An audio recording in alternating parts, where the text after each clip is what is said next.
of dodgy movies and TV. I am your host, Movie and TV Mistress, as always.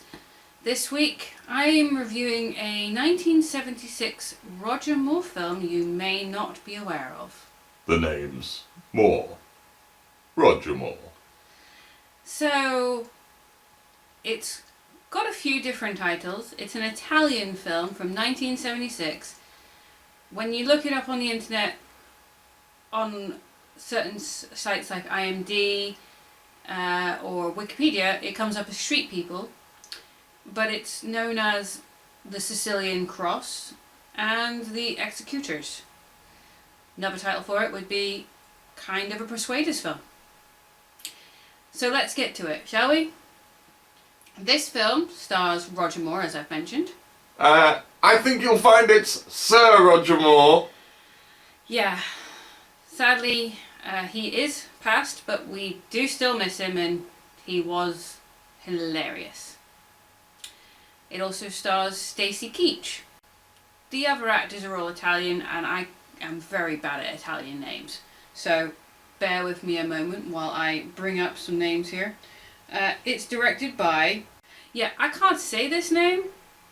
I think it's like Maurizio Lucidi? Or Mario Lucidi, but it's got Z in it, so I think it's Maurizio Lucidi. It's written by, the screenplay is written by the writer of Shaft and The French Connection. Shaft, baby! Ernest Tidyman. That's his last name, Tidyman. It's not as cool as Shaft. Anyway. Shaft, baby! Anyway, so the reason you've probably never heard of this is it's an Italian film, as I've mentioned, so it probably had a limited release. Roger Moore, in his own biography... Why don't you call me Rog? Okay, Rog. He has said in the past that when he was filming this, he had no idea what it was about. And also, neither did Stacy Keach. I'm guessing at some point it made sense. It's a very hard film to follow, so let me try and explain it. Roger Moore Hello, Ulysses. plays Ulysses. Sorry, I'm late. Ulysses is an Anglo-Sicilian lawyer for his uncle, who is a mob boss. He's not the head of the mob, but he's one of the many bosses. You know, like there's the Don and then there's the other ones below him. He's one of those below him. He wants to be in charge, but he's not. His old friend happens to be a bishop. They both grew up in Sicily. And at the start of the movie, the Sicilian Cross arrives, hence the other title for this film. I still don't know why it's called Street People. I can get the other two titles. I'll explain in a minute. So, a cross arrives, and lo and behold, hidden in the cross is some cocaine. Or heroin. Same diff, right? White powder. There's got to be at least $1 million worth of dope here. At least, old man. Bishop is furious, blames his best friend from childhood, who he knows is not a very nice person. Take me to Francesco. He's busy right now.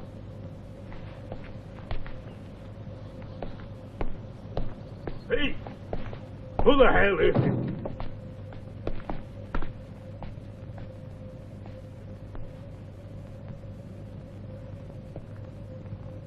Frank.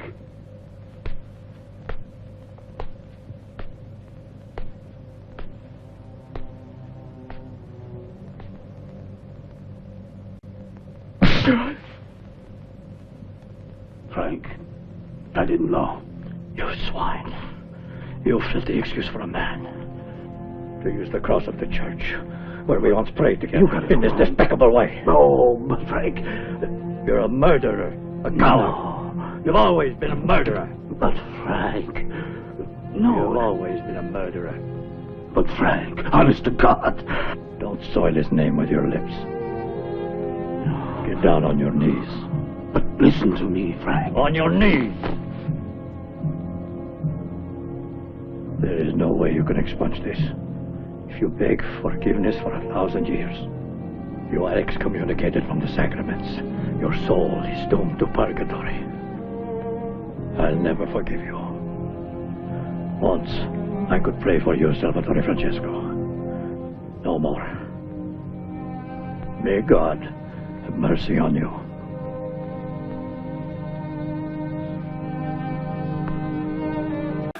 So he goes and has a conversation with all the other mob bosses and the head of the mob. We have a problem. Our friend Salvatore feels that he's been betrayed. Someone used a generous gesture of his to bring into the country certain contraband material without Salvatore's knowledge or his agreement, using our church. This brought disgrace and embarrassment to his family. He feels particularly upset because there are a lot of ways to do this without taking advantage of a friend or a business associate. Ulysses calls his best mate, who's Stacy Keach, he refers to him as your lordship. This, just every time he did it, reminded me of Tony Curtis and Roger Moore in The Persuaders. Your lordship. So I just felt like you might as well just call this Persuaders. Because these two guys are working behind the back, kind of the mafia. They're doing their own thing. Roger's not just a boring old lawyer / accountant type person for the mob. He's like a hitman. And he has a friend who happens to be a racing car driver. Very good driver. So much so that he's able to destroy a car in one single journey, which is hilarious. Best scene in the movie, this.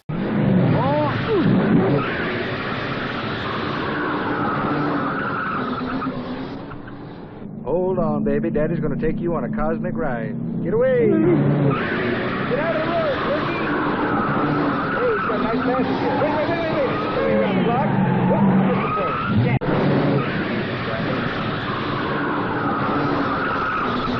You know, the thing about this car that's nice is that, it's different from other cars. I mean, what year's this model? Oh, I better test the brakes.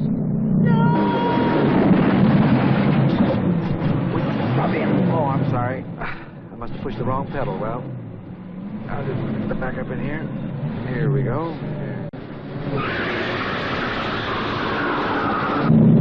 I just don't understand it. I used to know this city like the back of my hand. You're not worried, are you? Well, we know the radio, the steering wheel, and the windshield wipers work, but I better test the brakes one more time. You all right? Oh, my God, man. I mean, look what you did to the window.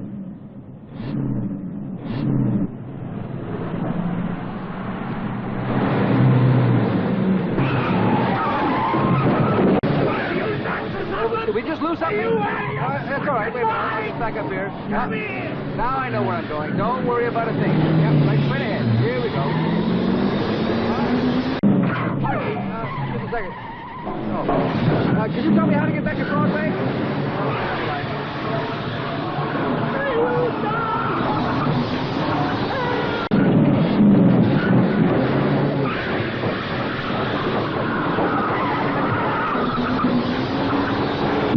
Oh, baby. Well, it's not bad, but I really don't like the color. What can I say? Sorry. So far, I'm getting it, but they keeps having these weird flashbacks to when the mob boss was a kid, and this tune just keeps playing.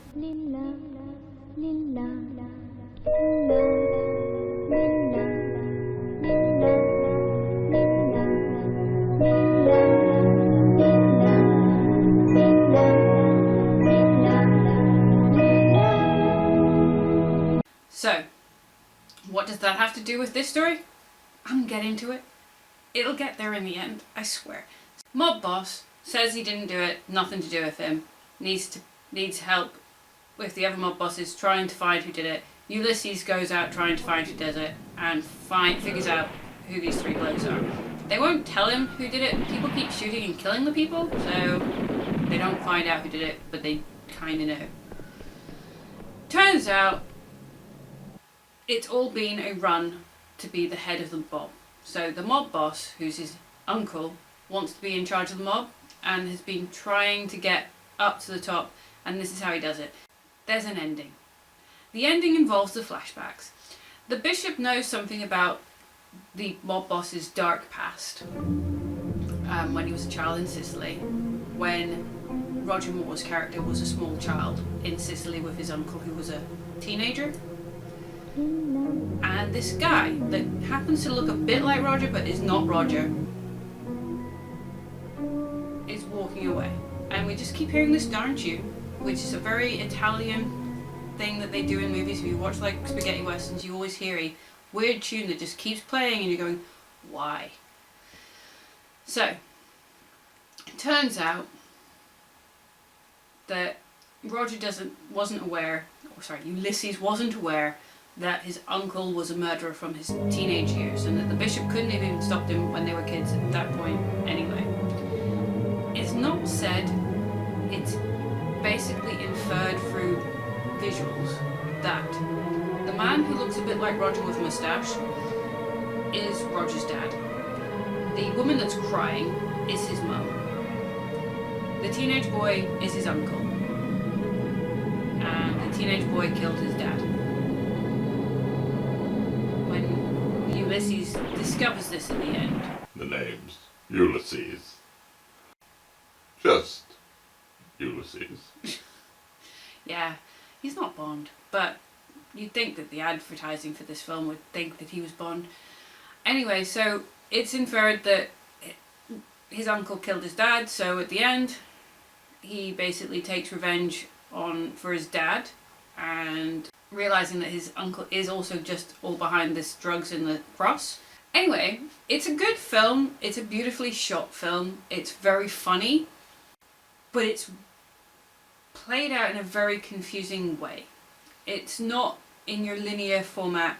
At the end of the film, I sat there for a good 10 minutes trying to work out, okay, so wait. And it, as I say, it's inferred through visuals that that's his dad. I'm assuming it's his dad. It's never actually blatantly said, and it's never blatantly said that the reason he was killed is because he left his uncle's sister, or his mum, basically. But it's inferred through visuals, so it's a show don't tell thing, which is great. You just have to actually understand what you're watching, and if you're just a passive viewer of this film, you're not going to get it. But you will enjoy some of the stunts, and some of the action, and Roger Moore with a shotgun, and a stunt that almost made me think of License to Kill before License to Kill. When you look at the artwork, there's different posters for this film, and one of the posters really plays up the 007 type thing, because Roger Moore at this point in 1976 was James Bond. One of the Italian posters is so raunchy that I wasn't sure if I could show it, but I'll show it right here. Just a quick flash. If you like Italian spaghetti westerns, you may like this. If you like mafia movies, you probably will like this. But be prepared to sit there and try and follow the plot and pay attention to who's who and what's going on, because it's a bit confusing at times. But like I said, I feel like this could have been a Persuaders movie. I feel like Stacy Keach's character, Charlie, is very much Tony Curtis's character, Danny Wilde, to Roger Moore's Lord Sinclair, because I feel like Ulysses is basically Lord Sinclair. It's got the same sort of relationship, comedy between them, and they're the best thing in this film, both of them. Whenever they're on screen together, I'm laughing. The rest of the time I'm kind of going, right, come here, give me a second. Who is this person again? Please, if you ever get a chance, and I do know that it is available as a free stream film on one of the many channels on Roku. So I'm sure if you look on the internet, you will find it.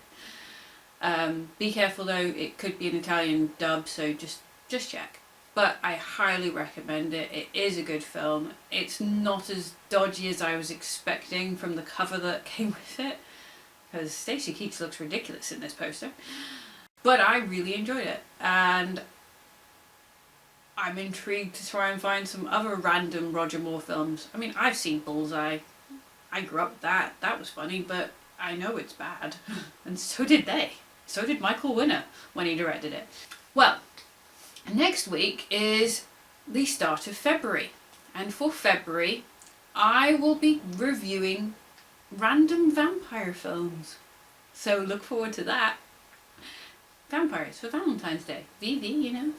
Just saying. Tune in next week for a random vampire film. It will be a British one. The first one. So please check that out. And continue to watch my videos. Comment down below if you can. Give me a thumbs up. I would really appreciate any comments or feedback at all. Just put them on either on YouTube, on my Twitter account, or on my Facebook page. Thanks for watching. Do check out the Executors, Street People, or the Sicilian Cross. And I will see you all again next week with a vampire film, as I've said. And remember what I always say, folks. There's a lot of dodgy films out there. And I like watching dodgy films. And, you know, I watch most of them anyway. Bye! Chef, baby! You say, old maestro. Perhaps after this you will allow me to kiss your feet. You can kiss my ass.